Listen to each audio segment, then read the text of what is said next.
Hi again.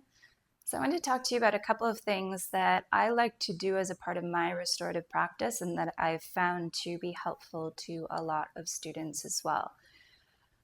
When you're coming into a posture, we know that you want to move slowly.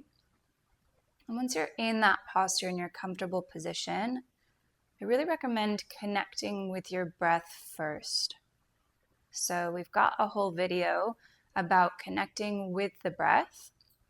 And basically doing that same process, taking your time to come into your restorative breath. So the restorative breath is inhaling slowly, deeply through the nose.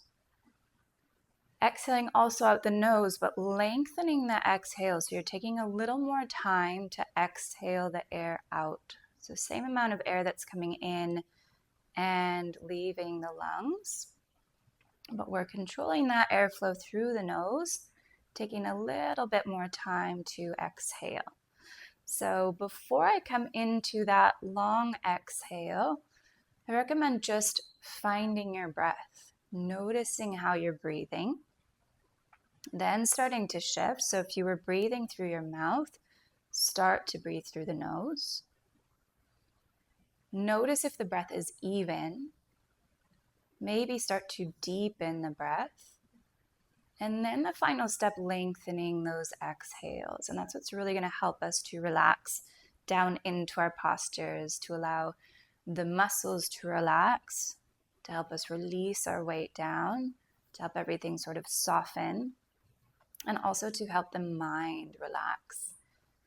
And then when you're in your postures, so these are long hold postures, we'll be here for several minutes, up to usually about 20 minutes. To really get the benefits from a restorative posture.